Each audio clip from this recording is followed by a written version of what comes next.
You know, but it's obviously we didn't execute it, and as those things go, I mean, obviously it's ultimately my responsibility when, particularly a play like that doesn't work. But we're trying to generate a big play at that point in the game.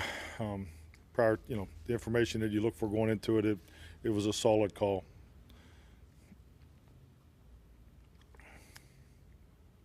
Mike, what has the last couple 24 to 48 hours been like for this team? I mean, I think stating the obvious, extremely difficult.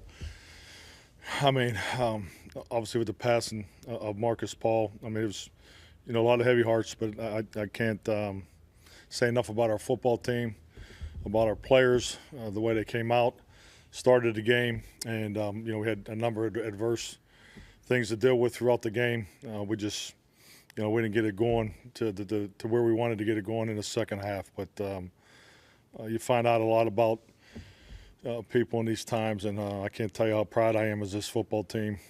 But yes, it's a week that I don't think any of us will ever forget.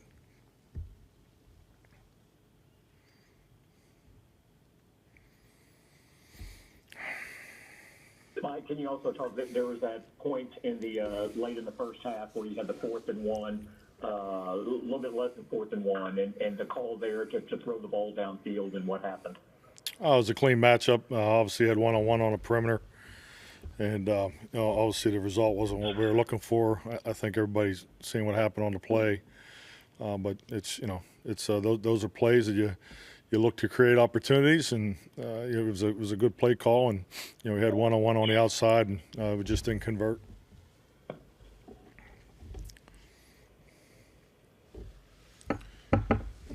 When Zach Martin goes out early in the game, I mean, you lose both of your starting tackles on the opening drive. How does that change the complexion of the game plan and what you'd intended to do for the rest of the game there? I mean, it definitely changes the way you do some things. I think that's obvious. I can't, tell you how proud I am. I mean, young guys just to jump in there, Brandon and Terrence. You obviously make adjustments, but unfortunately, we have quite a bit of experience with that situation this year. So, I thought Kellen did a really good job managing the situation. I thought Joe Philbin did a excellent job managing that. But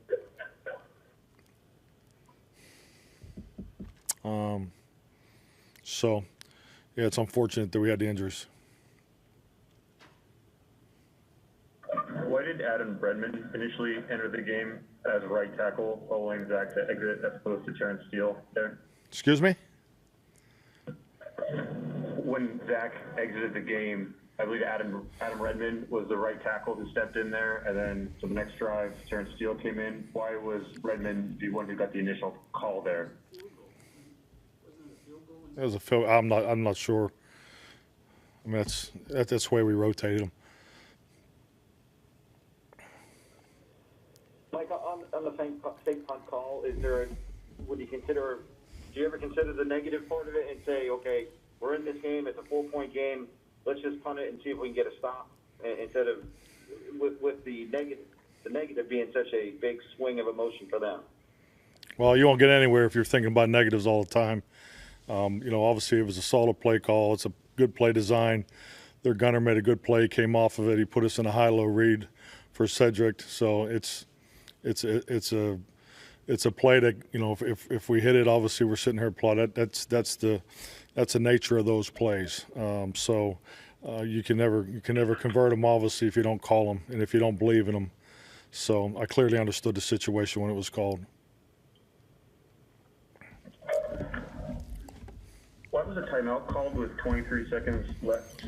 I made a mistake on the timeout there at the end of the first half. That was clearly my fault. It should not have been called there.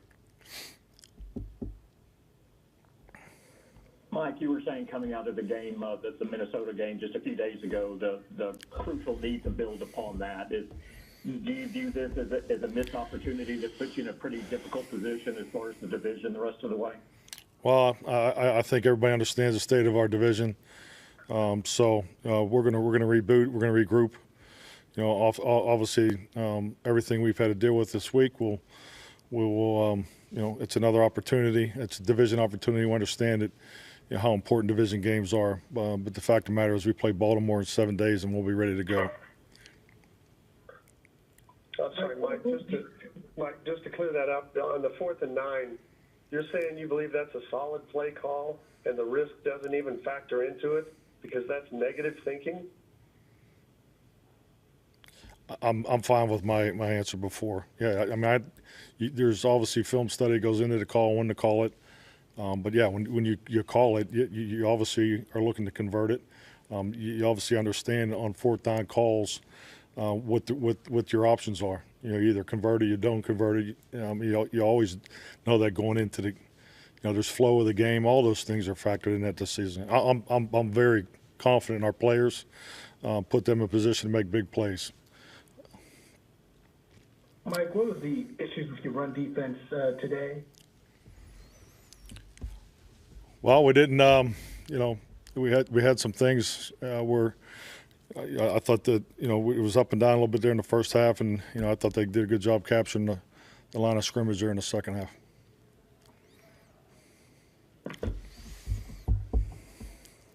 One more question, please. Coach, for those who didn't know Marcus Paul, just what kind of a man was he, and what did he mean to your team?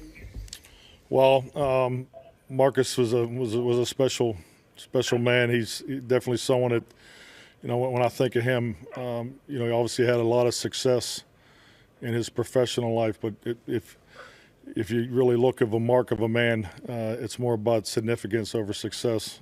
I can't tell you the impact that he made on our football team, really on the whole organization. I obviously only have been working with Marcus since January, but it was very, it was clearly evident throughout these last, 48 hours, 72 hours, what he means to everybody. And the team meeting last night was powerful. And he obviously definitely we're going to miss him. And it's it's unfortunate for his family, but we had the opportunity to celebrate him, last night as a team, and we'll definitely continue to do that. His memory and his impact has touched a lot of people, and will always live with us.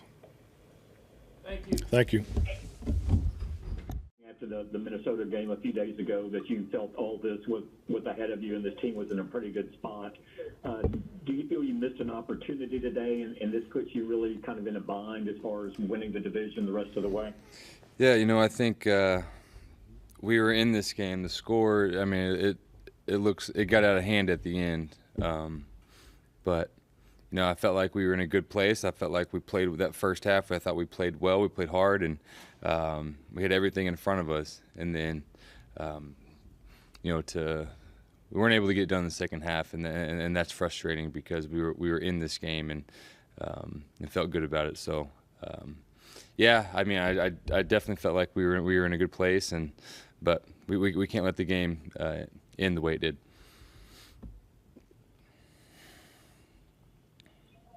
Andy, can you talk to us about that 4th down and pass with your pass to TV? The one at the end of the game? Is that the one you're talking about? Yeah. Yeah, I mean, it was a good play. We missed it by inches.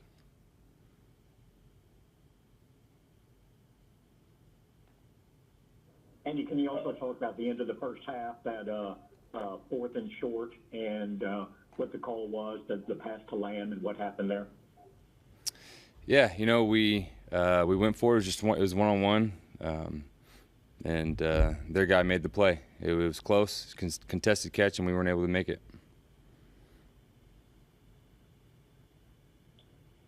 Andy, when you lose both of your starting tackles on that first series, how much does that change your game, and what's the key for you to get there? Yeah, fortunately we've had guys that have played this year and have been in there. You never want to lose anybody to injury, and especially both tackles. So it's next man up. Those, like I said, we're fortunate we've got some guys with some experience that have played in a lot of games this year, and so you just got to keep going. Andy, on a non-football note, what have the past 2 days been like for you, for the organization? how have y'all thought about remembering Marcus? Yeah, this has been a very different week, a week you never want to experience.